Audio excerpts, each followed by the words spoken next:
അയ്യോ, ഇവിടെ വന്നപ്പോൾ ശരിക്കും പേടിച്ചു പോയി കേട്ടോ. ഇങ്ങോട്ട് തിരിഞ്ഞു നോക്കിയത് മാത്രമേ എനിക്ക് ഓർമ്മയുള്ളൂ. അപ്പപ്പോ എൻ്റെ മഹാദേവാ.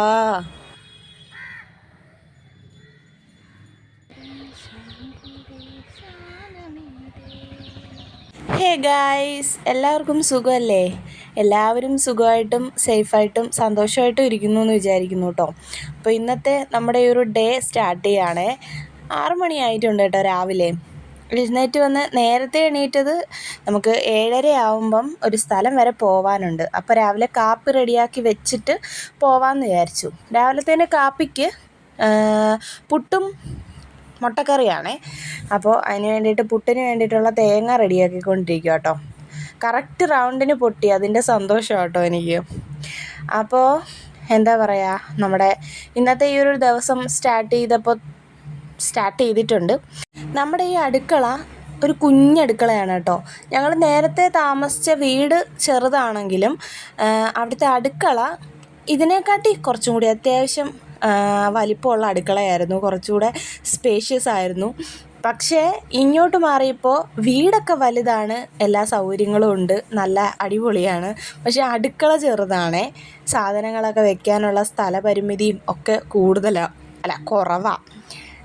എന്താ പറയുന്നത്, സ്ഥലമില്ല എല്ലാ സാധനങ്ങളൊന്നും വെക്കാനായിട്ടൊന്നും. പിന്നെ ഞാൻ മാത്രമേ ഉള്ളത് കൊണ്ട് കുഴപ്പമില്ല.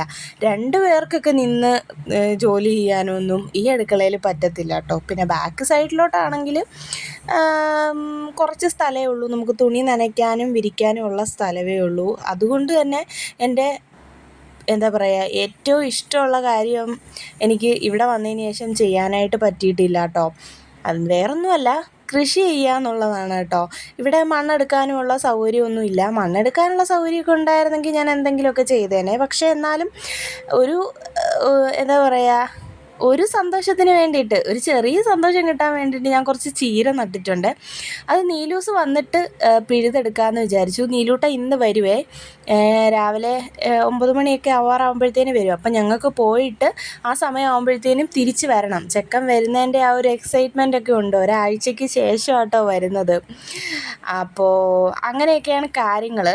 പിന്നെ സ്ഥലത്തിൻ്റെ കാര്യം പറഞ്ഞപ്പോൾ എന്താ പറയുക, ഒരുപാട് സ്ഥലങ്ങളും ഒന്നുമില്ല നമ്മുടെ ഈ അടുക്കളയിൽ. സാധനങ്ങളൊക്കെ ബക്കറ്റിലും പാത്രങ്ങളൊക്കെ വെക്കാനുള്ള സ്റ്റാൻഡ് പഴയതുള്ളത് കൊണ്ട് അത് വീട്ടിൽ നിന്ന് എടുത്തുകൊണ്ട് വന്നു.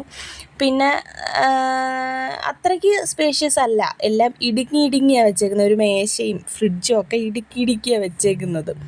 അപ്പോൾ ദാ കുറേ നാൾ മുന്നേ ഇവിടുന്ന് മീൻതലയും തിന്നിട്ട് പോയ ആളിതാ ഇപ്പോഴാട്ടോ വരുന്നത്. ഞാനിത് ഇന്നലെ രാത്രിയിൽ ബാലൻസ് വന്ന പുട്ട് മീൻകറിയും കൂട്ടി ഇളക്കി അവിടെ വെച്ചിരുന്നതാണ്. ആരെങ്കിലും രാത്രി വന്ന് കഴിച്ചോട്ടേന്ന്. അപ്പോൾ ഇന്ന് രാവിലെ അയാൾ വന്ന് കഴിച്ചിട്ട് പോയിട്ടുണ്ട്. കഴിച്ചു, പിന്നെ ആളെ കണ്ടിട്ടില്ല. അപ്പോൾ അങ്ങനെയൊക്കെയാണ് നമ്മുടെ അടുക്കളയിലെ വിശേഷങ്ങൾ, അടുക്കളയിലെ കാര്യങ്ങളും ഒക്കെ, സ്ഥലത്തിൻ്റെ കാര്യമൊക്കെ പറയാനായിട്ട്. അപ്പോൾ കുറേ പേര് ഇങ്ങനെ നമ്മളെ അറിയാവുന്നവരും അത്ര അടുപ്പമില്ലാത്തവരാണെങ്കിലും അടുപ്പമുള്ളവരാണെങ്കിലും ഇങ്ങനെ അടക്കം പറയുന്നതൊക്കെ കേട്ടിട്ടുണ്ട്. എന്താ പറയുക, അവരിപ്പോഴും വാടകയ്ക്കാണല്ലോ താമസിക്കുന്നത് എന്നൊക്കെ ഇങ്ങനെ പറയുന്ന ഒരുപാട് പേര് പറയുന്നത് കേട്ടിട്ടുണ്ട്. പക്ഷേ പറയുന്നവർ നല്ല ശുദ്ധ മനസ്സോടെ പറയുവാണെങ്കിലും നമ്മൾക്കത് കേൾക്കുമ്പോൾ എന്തോ ഒരു മനസ്സിനൊരു വല്ലായ്മ തോന്നും. അത് സ്വാഭാവികമാണ്. പക്ഷെ പറയുന്നവർക്ക് അങ്ങനെ ഒന്നും തോന്നത്തില്ല. ഞങ്ങൾ തെറ്റായിട്ടൊന്നും പറഞ്ഞില്ലല്ലോ, അങ്ങനെ ചോദിച്ചെന്നല്ലേ ഉള്ളൂ. ഞാനൊരു കാര്യം പറഞ്ഞോട്ടെ, ഈ വാടകയ്ക്കാണെങ്കിലും സ്വന്തം വീട്ടിലാണ് താമസിക്കുന്നതെന്നെങ്കിലും ഉണ്ടെങ്കിലും സമാധാനം എന്ന് പറയുന്നൊരു സാധനം, സന്തോഷം സമാധാനം എന്ന് പറയുന്നൊരു സാധനം ഇല്ലെങ്കിൽ അത് സ്വന്തം വീടാണെങ്കിലും വാടക വീടാണെങ്കിലും അവിടെ താമസിക്കുന്നത് കൊണ്ട് എന്താ പറയുക, ഒരർത്ഥവും ഇല്ല. ഇപ്പോൾ വാടക വീടാണെങ്കിലും അവിടെ സന്തോഷവും സമാധാനവും ഉണ്ടോ, ഹാപ്പി ആയിട്ടാണോ പരസ്പരം പോകുന്നത് എല്ലാവരും, അത് മതി, അതാണ് സന്തോഷം. വീടൊക്കെ നമുക്ക് പയ്യെ, ആ സന്തോഷവും സമാധാനവും ഉണ്ടെങ്കിൽ തന്നെ നമുക്ക് പയ്യെ വീടൊക്കെ സമാധാനത്തോടെ വെക്കാനും എല്ലാം ദൈവം ഒരു വഴി കാണിച്ചു തരും. അങ്ങനെ തന്നെയാണ് വിശ്വസിക്കുന്നത്. അപ്പം ഞങ്ങൾ പോവാനായിട്ട് ഇറങ്ങിയിട്ട് തിരിച്ച് വന്നപ്പോൾ നമ്മൾ വരുന്ന വഴിയിൽ ഒരു മഹാദേവൻ്റെ ക്ഷേത്രം ഉണ്ടായിരുന്നു. അപ്പോൾ അവിടെ കയറി തൊഴാമെന്ന് വിചാരിച്ചു. ഞാൻ ഇങ്ങോട്ട് വന്നപ്പോൾ ഈ മഹാദേവൻ്റെ ഈ ഒരു ഫ്ലെക്സ് ഇവിടെ ഇരിക്കുന്നത് കണ്ട് ശരിക്കും ഞെട്ടിപ്പോയി കേട്ടോ. ആ നോട്ടം കണ്ടിട്ട് ഞാൻ വിചാരിച്ചു ആരോ എന്നെ അവിടെ നിന്നിട്ട് തുറിച്ച് നോക്കുന്ന പോലെ തോന്നി കേട്ടോ. അങ്ങനെ അമ്പലത്തിൽ കയറി തൊഴുതിട്ട് ഞങ്ങൾ തിരിച്ചിറങ്ങിയിട്ട് കുറച്ച് അവിടെ നിന്ന് കേട്ടോ. കുറച്ച് നേരം അവിടെ നിന്നു. സമയം കുറച്ചും കൂടി ഉണ്ടായിരുന്നു. അങ്ങനെ പറഞ്ഞു വന്നത് വേറൊന്നുമല്ല, ആരും അങ്ങനെ ഒന്നും ചോദിക്കാതിരിക്കുക. ഇപ്പോൾ ഒരാൾ വാടകയ്ക്കാണെങ്കിലും സ്വന്തം വീട്ടിലാണെങ്കിലും നമുക്കത് അറിഞ്ഞിട്ടോ അല്ലെങ്കിൽ അങ്ങനെ പറഞ്ഞിട്ടോ ഒന്നും നേടാനില്ലല്ലോ. അവനവൻ്റെ കാര്യങ്ങൾ അവനവന് നോക്കാൻ അറിയാമല്ലോ. നമ്മൾക്ക് എന്താ പറയുക, ഈ വാടക വീട്ടിൽ താമസിക്കുന്ന എല്ലാവർക്കും അവർക്ക് സ്വന്തമായിട്ട് വീട് വെക്കണ്ട, ഇല്ലെങ്കിൽ വെക്കാൻ താല്പര്യമില്ല, ഇങ്ങനെയൊക്കെ അങ്ങ് പോയാൽ മതി എന്നുള്ള ചിന്താഗതിക്കാരല്ല. അവർക്കും ആഗ്രഹങ്ങൾ കാണും. സ്വന്തമായിട്ട് വീട് വയ്ക്കാനും ഓരോ കാര്യങ്ങൾ നേടിയെടുക്കാനും അതിനുള്ള സമയം അവർക്ക് ആവുന്നേ ഉള്ളായിരിക്കും. അവർ അതിന് വേണ്ടിയിട്ട് ഹാർഡ് വർക്ക് ചെയ്യുന്നുണ്ടായിരിക്കും. പക്ഷേ അത് എല്ലാവരെയും അറിയിച്ചുകൊണ്ട് ചെയ്യാതിരിക്കുമ്പോൾ അതാരും അറിയത്തില്ല. അതുകൊണ്ടാണ് ഇങ്ങനത്തെ ചിന്തകളും പലരും നിങ്ങൾക്ക് വേണ്ടേ, വീട് വേണ്ടേ, അവരുടെ ചോദ്യം കേട്ട് കഴിഞ്ഞാലുണ്ടല്ലോ എന്താ പറയുക, നമ്മൾ മനഃപൂർവ്വം ഒന്നും നേടാതിരിക്കുകയാണ്, അതിന് വേണ്ടിയിട്ട് പരിശ്രമിക്കാതിരിക്കുകയാണ് എന്നൊക്കെയാണ്. അപ്പൊ നമ്മുടെ നീലൂസ് ലാൻഡ് ഗിഫ്റ്റ് അവന്റെ കയ്യിൽ എടുത്തു കൊടുത്തു. ഭയങ്കര സന്തോഷമായി കേട്ടോ. ഇങ്ങനെ ഇടയ്ക്കിടയ്ക്ക് ഗിഫ്റ്റ് കിട്ടുന്നത് ഭയങ്കര ഇഷ്ടമാണ്. വല്ലപ്പോഴും ഒക്കെ ഇങ്ങനെയൊക്കെ വാങ്ങിച്ചു കൊടുക്കാറുണ്ട്. ഗിഫ്റ്റ് പേപ്പറിൽ പൊതിഞ്ഞൊക്കെ വാങ്ങിച്ചു കൊടുക്കാറുണ്ട്. അങ്ങനെ അതൊക്കെയാണ് കാര്യങ്ങൾ. അപ്പോൾ എല്ലാവരും അവരവരുടെ കാര്യം എന്താ പറയുക കറക്റ്റായിട്ടൊക്കെ ചെയ്യുന്നുണ്ട്. എല്ലാവരും ജീവിതത്തിൽ ഹാർഡ് വർക്ക് ചെയ്യുന്നുണ്ടായിരിക്കും. അതിപ്പോൾ എല്ലാവരെയും ബോധിപ്പിച്ചുകൊണ്ട് ചെയ്യണമെന്നില്ല. അതുകൊണ്ടാണ് ആരും അറിയാത്തതും ഒന്നും അറിയാത്തതും. അതിൻ്റെ ആവശ്യമില്ല. എന്താ പറയുക, നമ്മളൊരു കാര്യം നേടുന്നുണ്ടെങ്കിൽ അത് മാക്സിമം ആരെയും അറിയിക്കാതെ നമ്മൾ മാത്രം പരിശ്രമിച്ചിട്ട് സക്സസ് ആവുമ്പോൾ എല്ലാവരെയും അറിയിച്ച് ഹാപ്പി ആയിട്ടിരിക്കുക. അപ്പോൾ ആ അമ്മ വന്നപ്പം, നീലൂസിനെ കൊണ്ട് അമ്മ വന്നപ്പോൾ മുരിങ്ങയിലയും എന്താ പറയുക കറിവേപ്പിലയും കുറച്ച് പഴുത്ത മാങ്ങയും പച്ച മാങ്ങയും ഒക്കെ കൊണ്ടുവന്നിട്ടുണ്ടായിരുന്നു.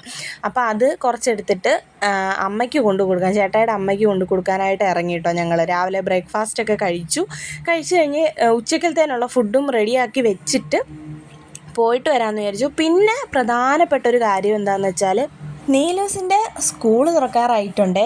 അങ്ങനെ നീലൂസിന് യൂണിഫോമിന് വേണ്ടിയിട്ട് മെഷർമെൻ്റ് എടുത്ത് കൊടുക്കാനായിട്ട് പോയതാട്ടോ. അപ്പോൾ ഈസ്റ്റ് ഫോർട്ടിൽ ഒരു കടയുണ്ട്. അപ്പോൾ അങ്ങോട്ട് പോകണമെന്നാണ് സ്കൂളിൽ നിന്ന് വിളിച്ച് പറഞ്ഞത്. മെഷർമെൻ്റ് എടുക്കാൻ വേണ്ടി മാത്രമായിട്ട് പോയതാട്ടോ. പേയ്മെൻ്റൊക്കെ ഇനി സ്കൂളിൽ നിന്നാണ് യൂണിഫോം തരുന്നതും ഒക്കെ. അങ്ങനെ കടയിൽ പോയി മെഷർമെൻ്റൊക്കെ കൊടുക്കണമെന്ന് പറഞ്ഞു. അങ്ങനെ ഞങ്ങൾ മെഷർമെൻ്റൊക്കെ എടുക്കാനായിട്ട് പോയി. നീലൂസ് അങ്ങനെ ജൂൺ മാസം തൊട്ട് ഇനി അങ്ങോട്ട് അങ്കത്തട്ടിലോട്ട് ഇറങ്ങുകയാണ്. നീലൂസ് മാത്രമല്ല ഞങ്ങളും കൂടിയാണ് ആ അങ്കത്തട്ടിലോട്ട് ഇറങ്ങുന്നത് കേട്ടോ. അപ്പോൾ ഓർത്തിട്ടൊരു പിടിയില്ല. പിന്നെ ആ സാഹചര്യത്തിനനുസരിച്ച് അങ്ങ് മുന്നോട്ട് പോവുക. നമുക്ക് ജീവിതത്തിൽ ഓരോരോ മാറ്റങ്ങൾ വരുമ്പോഴും അതിനനുസരിച്ച് മുന്നോട്ട് പോവുക. അല്ലാതെ അയ്യോ എന്നെ കൊണ്ട് പറ്റത്തില്ലല്ലോ അങ്ങനെയൊന്നും ചിന്തിച്ചിരുന്നിട്ട് കാര്യമില്ല. എങ്ങനെയാണോ നമ്മുടെ ജീവിതം പോകുന്നത്, സാഹചര്യങ്ങൾ പോകുന്നത്, അതിനനുസരിച്ച് മുന്നോട്ട് പോകുക. അങ്ങനെയാട്ടോ ഞാൻ വിശ്വസിക്കുന്നത്. അങ്ങനെ ഞങ്ങൾ നേരെ വീട്ടിലെത്തി അമ്മയ്ക്ക് സാധനങ്ങളെല്ലാം കൊടുത്തു. അങ്ങനെ അത് കഴിഞ്ഞ് ഞങ്ങൾ പോവാനായിട്ട് തിരിച്ചിറങ്ങിയപ്പോൾ ആഞ്ഞിലിച്ചക്ക ഒരുപാട് പഴുത്ത് നിൽപ്പുണ്ടായിരുന്നു കേട്ടോ. അപ്പോൾ അത് പറിക്കാനായിട്ടുള്ള ശ്രമത്തിലാണ് ചേട്ടായി. തോട്ടയൊക്കെ എടുത്ത് കെട്ടി റെഡിയാക്കിയിട്ടുണ്ട്. പക്ഷേ പറിച്ചിടുമ്പോഴത്തേനും താഴെ വീണ് തെറിച്ച് പോവുമായിരുന്നു. പിന്നെ പറ്റുന്നത്രയും എടുത്തിട്ടുണ്ട് കേട്ടോ. നല്ല വൃത്തിയാക്കിയൊക്കെ എടുത്തിട്ടുണ്ട്. അങ്ങനെ അത് പറിക്കാനായിട്ട് വീടിൻ്റെ മുകളിലോട്ട് പോവാട്ടോ. അപ്പം അങ്ങനെയൊക്കെയാണ് നമ്മുടെ കാര്യങ്ങളൊക്കെ. അപ്പോൾ എല്ലാവരും സന്തോഷമായിട്ടൊക്കെ ഇരിക്കുക കേട്ടോ. ഒന്നിനെ പറ്റിയും ചിന്തിക്കേണ്ട. നമ്മുടെ ജീവിത സാഹചര്യങ്ങളൊക്കെ എങ്ങനെയൊക്കെയാണോ അതിനനുസരിച്ചൊക്കെ മുന്നോട്ട് പോവാനായിട്ട് മനസ്സിനെ പാകപ്പെടുത്തി എടുക്കണം എന്നാണ് ഞാൻ എന്നെ തന്നെ പറഞ്ഞ് മനസ്സിലാക്കുന്നത്. ഇപ്പം ഓരോരുത്തരും ഇപ്പം ആരായാലും ഓരോരുത്തരും വളർന്നു വരുന്ന സാഹചര്യങ്ങളാണേലും ജീവിക്കുന്ന സാഹചര്യങ്ങളാണേലും ഇപ്പം ജീവിക്കുന്ന സാഹചര്യങ്ങളാണേലും പലർക്കും പല രീതിയിലാണ് വ്യത്യസ്തമായിരിക്കും. അപ്പോൾ എന്നെപ്പോലെ അവളാവുന്നില്ലല്ലോ, അല്ലെങ്കിൽ എന്നെ കണ്ടു പഠിച്ചുകൂടെ, എന്നെപ്പോലെ അവൾക്ക് ആയിക്കൂടെ, അങ്ങനെയൊന്നും ചിന്തിക്കേണ്ട ആവശ്യമില്ല. പലർക്കും പല രീതിയിലായിരിക്കും സാഹചര്യങ്ങളും ജീവിതവും മുന്നോട്ട് പോകുന്നത്. അങ്ങനെ നമ്മുടെ ആഞ്ഞിലി ചക്കയൊക്കെ പറിച്ചെടുത്തിട്ടുണ്ട്. അത് ഇത്രയൊക്കെ കിട്ടിയിട്ടുണ്ട് കേട്ടോ, കുറച്ചൊക്കെ കിട്ടിയിട്ടുണ്ട്. അമ്മ താഴെ നിന്ന് പറക്കി എടുക്കുന്നുണ്ട്. അങ്ങനെ അപ്പോൾ നമ്മുടെ ഇന്നത്തെ വിശേഷങ്ങളൊക്കെ ഇവിടെ വെച്ച് വൈൻഡപ്പ് ചെയ്യാണ്. ഞങ്ങളിനി നേരെ വീട്ടിൽ പോവാം. അമ്മ അവിടെ കാത്തിരിക്കുന്നുണ്ട്. അമ്മ ഇനി വൈകിട്ട് തിരിച്ചു പോവാണ് കേട്ടോ. ഇനി കുറച്ച് ദിവസം കഴിഞ്ഞിട്ട് അമ്മ വരാമെന്ന് പറഞ്ഞു. അങ്ങനെ ഞങ്ങളിനി തിരിച്ച് വീട്ടിലോട്ട് പോവാം.